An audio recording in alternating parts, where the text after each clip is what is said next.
ఉపరాష్ట్రపతి ఎన్నికల్లో కీలక పరిణామం చోటు చేసుకుంది. అభ్యర్థులుగా సిపి రాధాకృష్ణన్, సుదర్శన్ రెడ్డి పేర్లు ఖరారయ్యాయి. ఎన్డీఏ అభ్యర్థిగా సిపి రాధాకృష్ణన్ను ఇప్పటికే ప్రకటించగా అనూహ్యంగా ఇండియా కూటమి అభ్యర్థిని తెరపైకి తెచ్చింది.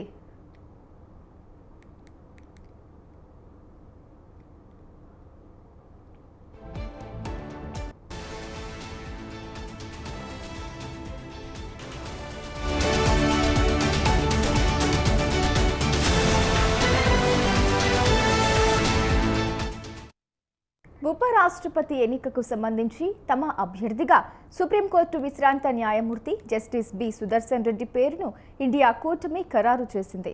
ఈ మేరకు కాంగ్రెస్ అధ్యక్షుడు మల్లికార్జున ఖర్గే ప్రకటన చేశారు. ఇందుకు విపక్ష పార్టీలన్నీ మద్దతు తెలిపాయన్నారు.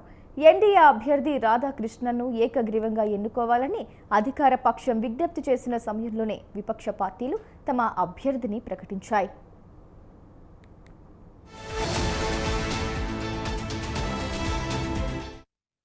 దేశంలోని ప్రఖ్యాత న్యాయ నిపుణుల్లో బి సుదర్శన్ రెడ్డి ఒకరని, ఆంధ్రప్రదేశ్, గువాహటి హైకోర్టులతో పాటు సుప్రీంకోర్టులో సేవలందించారని ఖర్గే తెలిపారు. సామాజిక, ఆర్థిక, రాజకీయ న్యాయంపై స్పష్టమైన అవగాహన కలిగిన వ్యక్తి అని అన్నారు. ఉమ్మడి అభ్యర్థిని నిలబెట్టాలని ఇండియా కూటమిలోని పార్టీలన్నీ ఓ అభిప్రాయానికి వచ్చి ఏకగ్రీవంగా ఈ నిర్ణయం తీసుకున్నాయని ఖర్గే పేర్కొన్నారు.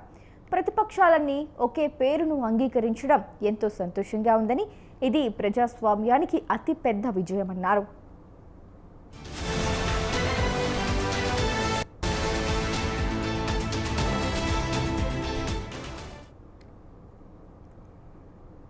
జస్టిస్ బి సుదర్శన్ రెడ్డి స్వస్థలం తెలంగాణలోని రంగారెడ్డి జిల్లా ఆకుల మైలారం.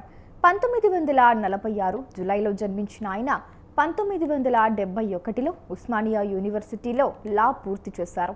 అనంతరం అదే ఏడాది డిసెంబర్ 27న బార్ కౌన్సిల్లో నమోదు చేసుకున్నారు. 1995 మే 2న ఆంధ్రప్రదేశ్ హైకోర్టులో శాశ్వత న్యాయమూర్తిగా నియమితులయ్యారు. 2005లో గువాహటి హైకోర్టు సీజేగా పనిచేశారు. 2007 నుంచి 2011 మధ్య సుప్రీంకోర్టు జడ్జిగాను సేవలందించిన ఆయన 2013 మార్చిలో గోవా తొలి లోకాయుక్తగా బాధ్యతలు స్వీకరించారు. వ్యక్తిగత కారణాలతో 7 నెలల్లోనే ఆ పదవికి రాజీనామా చేశారు.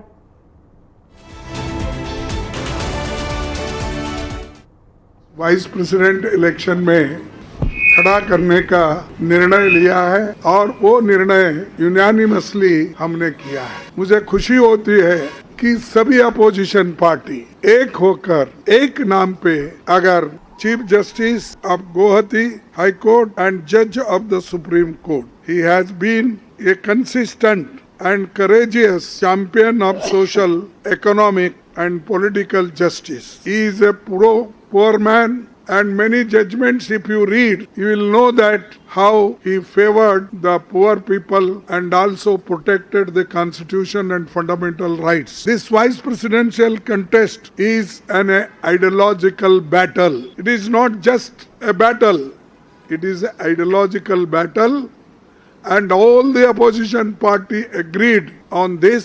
That's why we are contesting unitedly. The opposition parties have nominated Sri B. Sudarshan Reddy Garu as their joint candidate since he reflects fully and values that saved our country's freedom movement so profoundly, and the values on which our country's constitution and democracy have been unchanged. All these values are under assault, and therefore our collective and determined resolve to fight this election. So this is the name, and we had meeting just now and everybody consented and agreed this name. So we are fielding him as a vice president candidate. This vice president.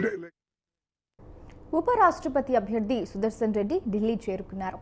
India కూటమి తనను ఉపరాష్ట్రపతి అభ్యర్థిగా ఎంపిక చేసిందని చెప్పారు.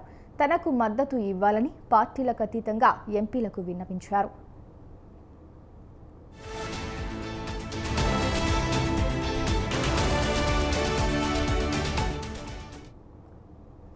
India కూటమి ఉపరాష్ట్రపతి అభ్యర్థిగా జస్టిస్ సుదర్శన్ రెడ్డిని ప్రకటించడం హర్షణీయమని తెలంగాణ సీఎం రేవంత్ రెడ్డి అన్నారు. ఆయన్ను గెలిపించాల్సిన బాధ్యత ప్రతి తెలుగు వారిపై ఉందని చెప్పారు. పివి నరసింహారావు తర్వాత తెలుగు వారిని కీలక పదవిలో కూర్చోబెట్టే అవకాశం వచ్చిందని, ఏపీ, తెలంగాణ ఎంపీలు ఏకతాటిపైకి రావాలన్నారు. చంద్రబాబు, కేసీఆర్, జగన్, పవన్ కళ్యాణ్కు విజ్ఞప్తి చేస్తున్నానని చెప్పారు. ఎన్టీఆర్ స్ఫూర్తితో సహకరించాలని, రాజకీయాలకు అతీతంగా తెలుగు రాష్ట్రాల నేతలంతా కలిసి రావాలని రేవంత్ రెడ్డి కోరారు. రాజకీయాలకు అతీతంగా న్యాయ నిపుణుడు, న్యాయ కోవిదుడు జస్టిస్ సుదర్శన్ రెడ్డి గారిని అభ్యర్థిగా ప్రకటించడంతో రాజకీయాలకు అతీతంగా మనందరము ఏకం అవ్వాల్సిన సందర్భము.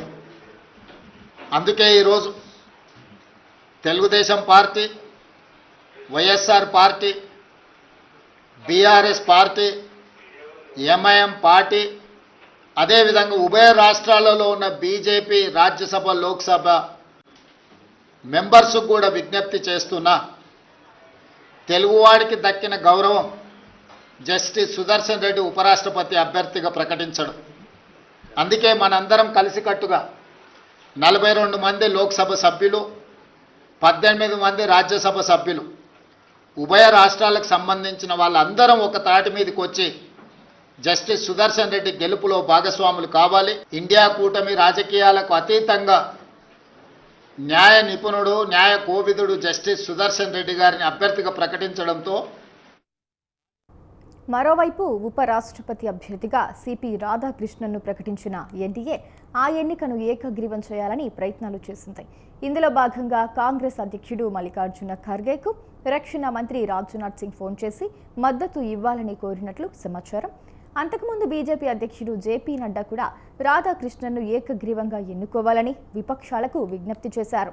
తాజాగా విపక్షాలు కూడా అభ్యర్థిని ప్రకటించడంతో రాధాకృష్ణన్, జస్టిస్ పి సుదర్శన్ రెడ్డిల మధ్య పోటీ అనివార్యమైంది.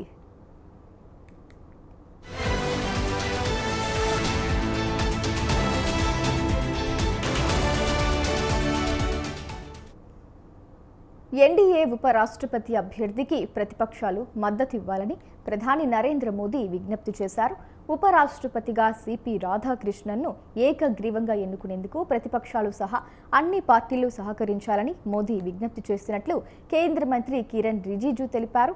పార్లమెంటులోని బాలయోగి ఆడిటోరియంలో ఎన్డీఏ ఎంపీల సమావేశం జరిగింది.